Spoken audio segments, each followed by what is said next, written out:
अरावली पर्वत श्रेणी तो खत्म हो गई, मतलब टॉपिक खत्म हो गया। अभी तो स्थित है, जोक कर रहे हैं, थोड़ा थोड़ा जोक कर लेते हैं, हंसना हंसते नहीं, लेकिन हंस लेते हैं। ठीक, अब इसके बाद हमारा क्या है, विंध्य पर्वत श्रेणी। विंध्य पर्वत श्रेणी आप शायद सुने होंगे। विंध्य पर्वत श्रेणी कहाँ पे स्थित है?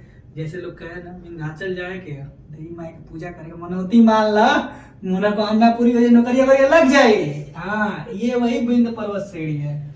आपको शायद अब याद आ गया होगा मेरी इस भाषा और देसी लहजे से। ठीक है, आइए हम विस्तार करते हैं। ठीक है, इसका विस्तार कहाँ पे है और कितने राज्यों में है, ये हम बहुत जानना जरूरी है। क्योंकि विंध्य पर्वत श्रेणी जो है, इसका पहला विस्तार कहाँ से आता है? गुजरात, मध्य प्रदेश, उत्तर प्रदेश, बिहार, यानी ये टोटल कितने राज्यों में स्थित है? 4 राज्यों में। कौन कौन से? गुजरात, मध्य प्रदेश, उत्तर प्रदेश और बिहार। शायद आपने सब नाम को कंठस्थ कर लिया होगा मेरी इस भाषा से।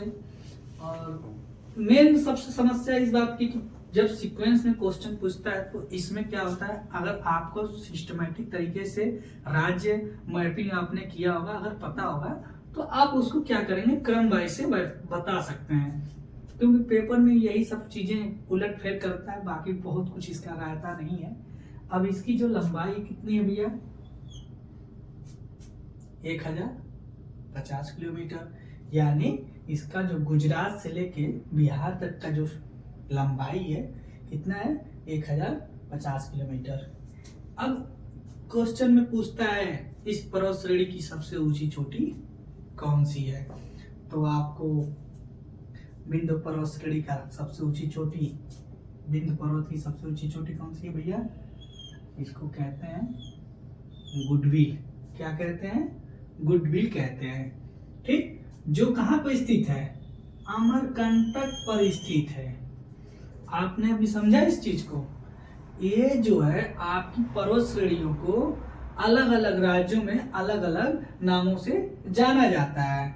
तो इसकी जो अमरकंटक जो है, ये कहाँ पर स्थित है? मध्य प्रदेश में स्थित है ना? ध्यान दीजिएगा, मैप आप एक बार देखिए, कोशिश करिए, आपको कुछ अच्छी चीजें मिल जाएगी। तो उस पर क्या है स्थित है? गुडविल स्थित है। इसी के समानांतर, समानांतर मतलब समझ रहे हैं, पैरेलल यानी बराबर पर्वत ऐसे है, किस दिशा में भैया?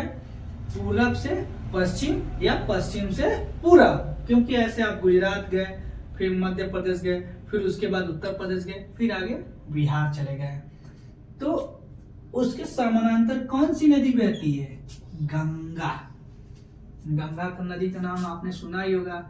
आप अगर प्रयागराज में रहते होंगे या प्रयागराज में आपने महाकुंभ मेला में आए होंगे नहाने, ये वही गंगा है जो गंगोत्री से निकलती है और बंगाल की खाड़ी में मिल जाती हैं। तो ये गंगा नदी प्रवाहित होती है कहाँ पर? इसी के पैरेलल में समानांतर उत्तर की तरफ। यह श्रेणी भारत का जो है, भारत को क्या करती है?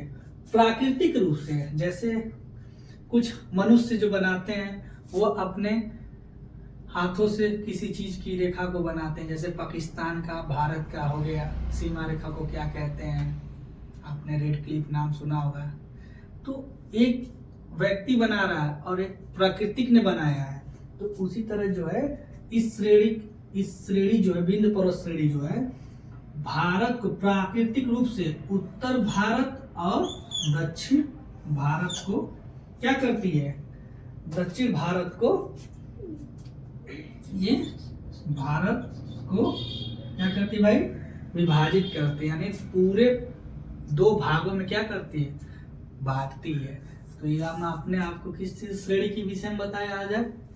आपको हमने इसमें विंध्य पर्वत श्रेणी। अब आगे हम इसके आगे बताएंगे कौन सी पर्वत श्रेणी, तो आप इसके बाद पढ़ेंगे सतपुड़ा श्रेणी। अब सतपुड़ा श्रेणी कहाँ पे स्थित है? हाँ, एक चीज और, जैसे इसके गंगा नदी जो है कहाँ पे स्थित है? इसके उत्तर साइड में पैरेलल में स्थित है। सेम टू सेम इसके दक्षिण साइड में क्या है? नर्मदा नदी जो भ्रंश घाटी से बहती है, वो इसके विंध्य पर्वत श्रेणी के दक्षिण साइड में स्थित है। तो शायद आप मेरी बातों को समझ गए होंगे। ये सब चीजें एक बार देख लीजिए, रिवाइज कर लीजिए, बहुत ज्यादा क्वेश्चन नहीं पूछता है। इसका सबसे ऊंची चोटी कौन सी है, गुडविल है। और इसके पैरेलल में कौन सी नदी बहती है, किस साइड में, उत्तर साइड में तो गंगा नदी बहती है। अगर दक्षिण साइड में पूछ देगा तो आपका नर्मदा नदी हो गया, जो भ्रंश घाटी से होकर बहती है, और ये मैदानी घाटी से होकर बहती है।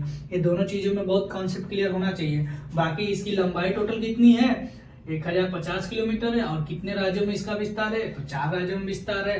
और कौन कौन से राज्य हैं, गुजरात, मध्य प्रदेश, उत्तर प्रदेश, बिहार। तो आपने इस सब चीजों को देख लिया। और क्या करती है, प्राकृतिक रूप से भारत, उत्तर भारत और दक्षिण भारत को विभाजित करती है। ठीक है, अब इसके बाद हम सतपुड़ा के विषय में चर्चा कर लेते हैं, तब जाके हम पूर्वी घाट और पश्चिमी घाट के विषय में बताते हैं। ओके, ठीक है।